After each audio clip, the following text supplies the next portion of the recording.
Assalamualaikum warahmatullahi wabarakatuh. Halo Sobat Pengadilan Agama Amuntai. Kita berjumpa kembali di podcast Pengadilan Agama Amuntai. Kita bikin podcast ini dalam rangka menjawab pertanyaan-pertanyaan yang masuk ke kita, baik itu melalui email atau chat terbut di website, di WhatsApp ataupun di SMS informasi, serta the most of pertanyaan yang ada di buku informasi Pengadilan Agama Amuntai. Nah, langsung aja kita akan membacakan beberapa pertanyaan yang paling banyak dan yang paling sering ditanyakan di Pengadilan Agama Amuntai. Kebetulan di depan saya ini adalah pegawai PTSP, atau dia ini bisa dibilang petugas yang bisa menerima perkara ya Mas ya. Betul sekali. Iya. Oke, langsung saja nih ada beberapa pertanyaan. Banyak sekali yang menanyakan tentang bagaimana cara melakukan pendaftaran atau membuka sidang di Pengadilan Agama Amuntai. Sebelumnya saya pengen kenalin, ini Mas Marjuki Nakma, tugas PTSP, dan saya Anjar Matasari sebagai host di podcast ini. Silakan Mas Marjuki buat ngejawab pertanyaan yang pertama.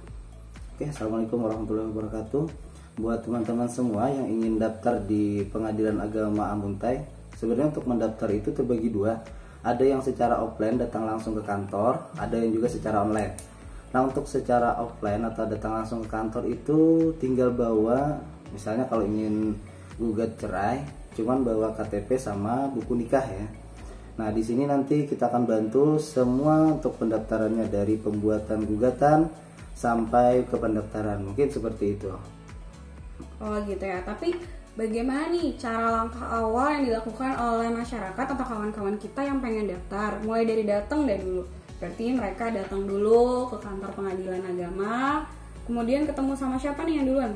Betul sekali. Ketemu satpam ya? Jadi ketika mereka datang, yang pertama mereka harus ketemu sama satpam dulu, menginformasikan apa ya tujuan mereka ke sini kan. Nah, setelah itu satpam mengarahkan ke meja informasi. Nah, disitulah nanti diarahkan apa yang diperlukan oleh masyarakat ataupun yang kita sebut biasanya adalah para pihak. Nah, dari informasi tersebut baru kita arahkan lagi ke Posbakum, karena Pengadilan Agama Amuntai mempunyai Posbakum, Pusat Bantuan Hukum. Di situ nanti para masyarakat atau para pihak dibantu dalam pembuatan permohonan ataupun gugatan. Nah, dari Posbakum tersebut masyarakat langsung ke pendaftaran. Nah, setelah itu langsung membayar biaya perkara, selesai. Jadi setelah pendaftaran kita bantu semua dari awal sampai akhir, masyarakat sudah bisa bersidang di Pengadilan Agama Amuntai seperti itu. Wow, keren banget ya. Tapi di antara alur tersebut, kira-kira masyarakat ini dapat nomor antrian gak sih ya? Kalau nomor antrian itu Pengadilan Agama Amuntai menyiapkan mesin antrian ya, yang mana agar masyarakat yang datang itu tidak artinya tidak main serobot gitu ya? Main serobot, betul sekali. Jadi masyarakat kita siapkan nomor antrian dan juga masyarakat kita kasih kalung. Jadi ada semacam identifikasi lah buat masyarakat tersebut ya. Dia sebagai orang yang baru masuk ataupun orang yang sudah berperkara. Di situ kita bisa membedakan. Jadi boleh saya potong, mungkin ini maksudnya ketika dia datang ketemu satpam, terus nanti satpam ngarahin buat ngambil antrian sidang. Iya, di mesin antrian sidang.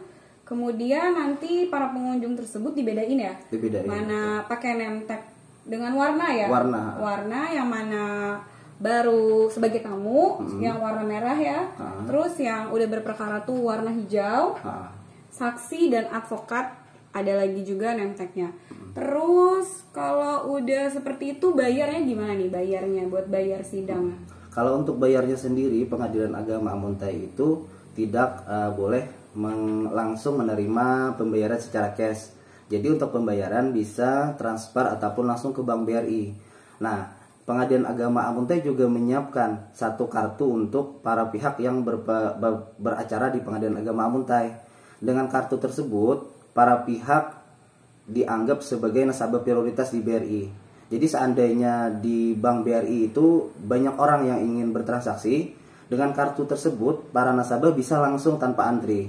Nah, itu juga memotong waktu buat para pihak agar bisa langsung secepatnya balik ke kantor Pengadilan Agama Amuntai biar perkaranya cepat selesai. Mungkin seperti itu. Keren banget ternyata ya, Pengadilan Agama Amuntai tuh udah kerjasama dengan Bank BRI gitu buat bayar perkara tanpa antri, seperti layaknya nasabah prioritas. Keren, mantap. Terus ada lagi nih yang pertanyaan yang paling sering.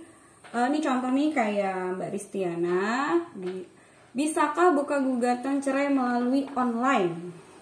Oh, tentu bisa. Pengadilan Agama Amuntai juga menerima perkara secara online. Jadi bagi masyarakat yang ingin berperkara secara online, dia yang pertama harus mendapatkan akun. Nah, untuk akun tersebut bisa hubungi di WhatsApp-nya Pengadilan Agama Amuntai. Nah, di situ nanti kita bisa tukar data dan data tersebut didaftarkan sebagai akunnya kalau kita sebut ada ekot ya. Di sini juga tersebut ekot corner ya. Nah, di ekot corner ini kita daftarkan akun tersebut. Setelah masyarakat mendapatkan akun, dia bisa mendaftarkan perkaranya lewat rumah dengan pembayaran juga secara online, dan dengan hal tersebut tinggal nunggu sidangnya aja lagi nanti. Untuk panggilan sidangnya pun bisa langsung lewat SMS dan email. Yang mana Pengadilan Agama Amuntai memberi fasilitas SMS notifikasi perkara dan email untuk panggilan sidangnya. Oh, jadi bisa dibilang kita tuh udah bisa daftar secara online. Betul. Yaitu lewat ikot ini ya. Ikot ini yang dimana para pengguna wajib punya email yang aktif ya. Wajib punya email yang aktif. Nah, perlu diketahui di Pengadilan Agama Amuntai, untuk daftar ikot selain offline datang ke kantor kita buat dapetin akunnya, juga bisa online melewati WhatsApp Pengadilan Agama Amuntai ataupun chat terbut di website Pengadilan Agama Amuntai. Keren.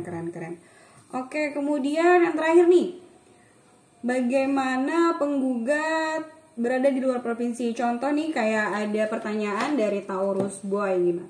Cerai talak tapi posisi yang bersangkutan berada di luar pulau, tetapi yang tergugat itu ada di wilayah yurisdiksi kita di Pengadilan Agama Amuntai. Gimana tuh cara ngurusnya?